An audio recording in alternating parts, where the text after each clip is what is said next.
എല്ലാവർക്കും സുഖല്ലേ? Welcome to Sajina's kitchen. നമ്മൾ റെസ്റ്റോറൻറ്റിൽ പോയിട്ട് പൊറോട്ട കഴിക്കുമ്പോൾ കൂടെ തന്നെ ഒരു ടേസ്റ്റ് ആയിട്ടുള്ള ഒരു ഗ്രേവി കിട്ടാറുണ്ട് അല്ലേ? ആ ഗ്രേവി നല്ല ടേസ്റ്റിലും രുചിയിലും വീട്ടിൽ ഈസി ആയിട്ട് എങ്ങനെ റെഡിയാക്കുന്നത് നോക്കാം.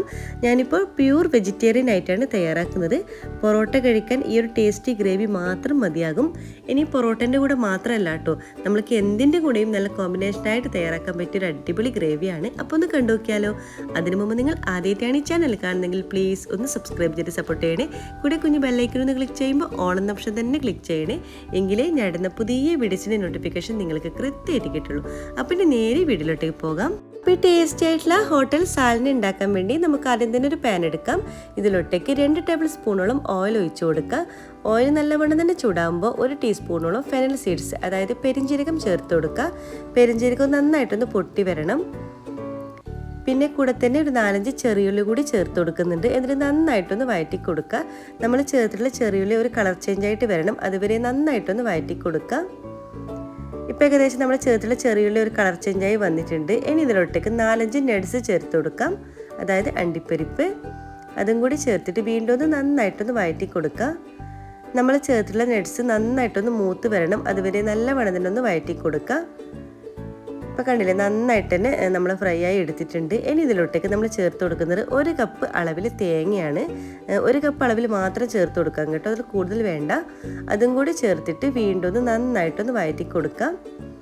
നമ്മൾ ചേർത്തിലെ നട്ട്സും ചെറിയുള്ളിയും എല്ലാം കൂടി നന്നായിട്ട് തന്നെ തേങ്ങയായിട്ട് കമ്പൈൻ ചെയ്ത് വരണം, അതുവരെ നന്നായിട്ടൊന്ന് വഴറ്റി കൊടുക്കുക. നമ്മൾ ചേർത്ത തേങ്ങ കളർ ചേഞ്ച് ഒന്നും ആയിട്ട് വരണ്ട. ഒന്ന് നന്നായിട്ട് 1-2 മിനിറ്റോളം നന്നായിട്ട് വറുത്തെടുത്താൽ മാത്രം മതിയാകും. ബ്രൗൺ കളർ ആകാനൊന്നും നിൽക്കണ്ട.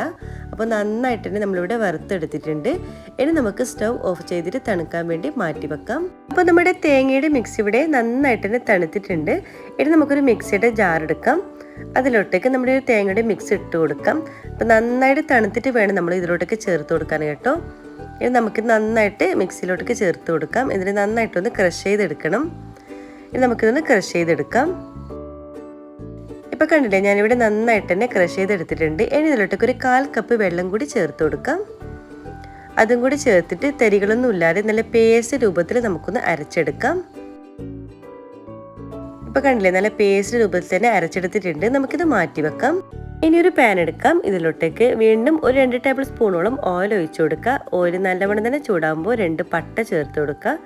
കൂടെ തന്നെ 2 ഏലക്ക, 2 ഗ്രാമ്പു, ഒരു ബേ ലീവ്സ് ഇതുപോലെ 2ആയിട്ട് കീറിയിട്ട് അതും കൂടി ചേർത്ത് കൊടുക്കാം.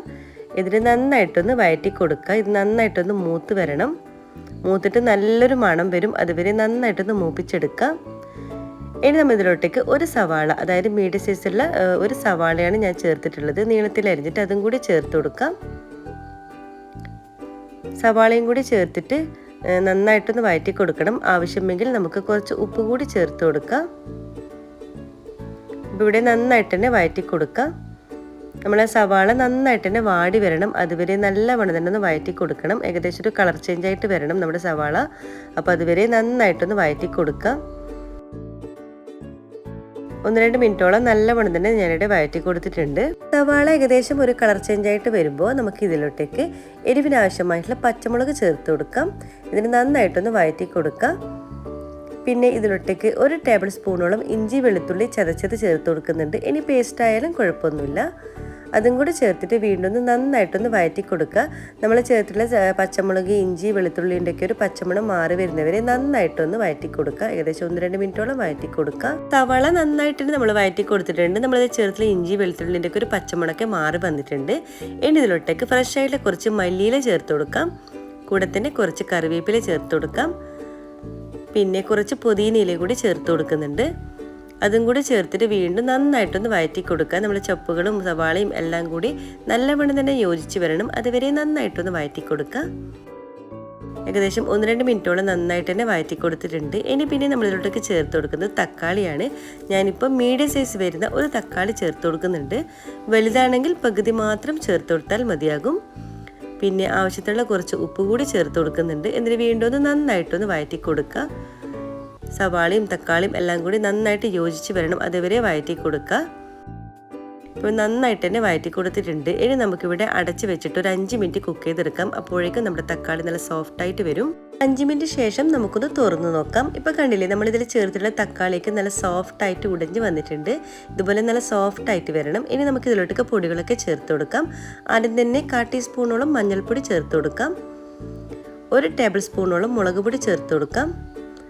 അതുപോലെ 1/2 ടീസ്പൂണോളം മല്ലിപ്പൊടി ചേർത്ത് കൊടുക്കാം.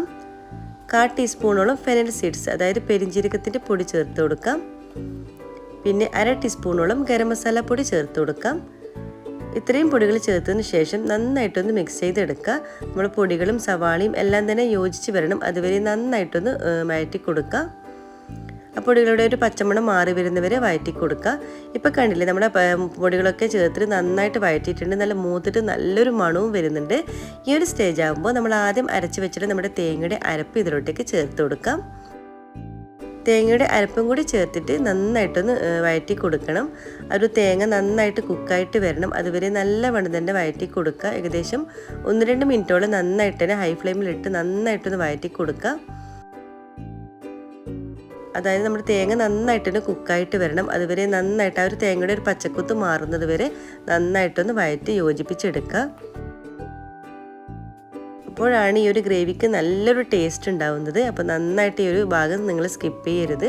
നല്ല വെണ്ണത്തിൽ ഇതുപോലെ വഴറ്റി കൊടുക്കുക. 1-2 മിനിറ്റോളം നല്ല വെണ്ണം തന്നെ വഴറ്റി യോജിപ്പിച്ചെടുക്കുക. ഇപ്പോൾ നല്ലൊരു മണം വരുന്നുണ്ട് നമ്മുടെ ഒരു ഗ്രേവിക്ക്. ഇപ്പോൾ കണ്ടില്ലേ, നന്നായിട്ട് തന്നെ ഏകദേശം നന്നായിട്ട് തന്നെ ഞാൻ വഴറ്റി കൊടുത്തിട്ടുണ്ട്.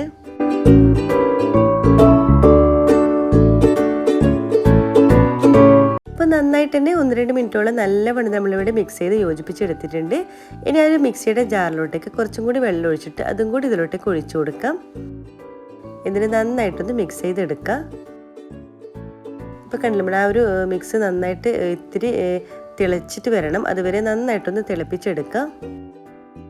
നമ്മുടെ ഗ്രേവി ഇവിടെ നന്നായിട്ട് തന്നെ തിളക്കുന്നുണ്ട്. ഇതിനാവശ്യമായിട്ടുള്ള ഉപ്പ് കൂടി ചേർത്ത് കൊടുത്ത് മിക്സ് ചെയ്തെടുക്കാം.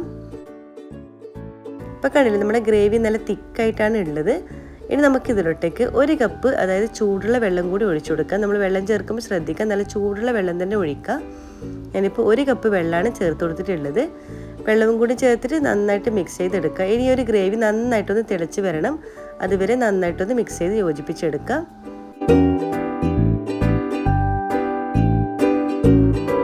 അപ്പോൾ നമ്മുടെ ഗ്രേവിയുടെ നന്നായിട്ട് തന്നെ തിളക്കുന്നുണ്ട്. ഇനി നമുക്കിവിടെ ഒരു 15 മിനിറ്റോളം നമുക്ക് മീഡിയം ടു ലോ ഫ്ലെയിമിൽ ഒഴിച്ചിട്ട് നമുക്കൊന്ന് അടച്ച് വെച്ചൊന്ന് കുക്ക് ചെയ്തെടുക്കാം.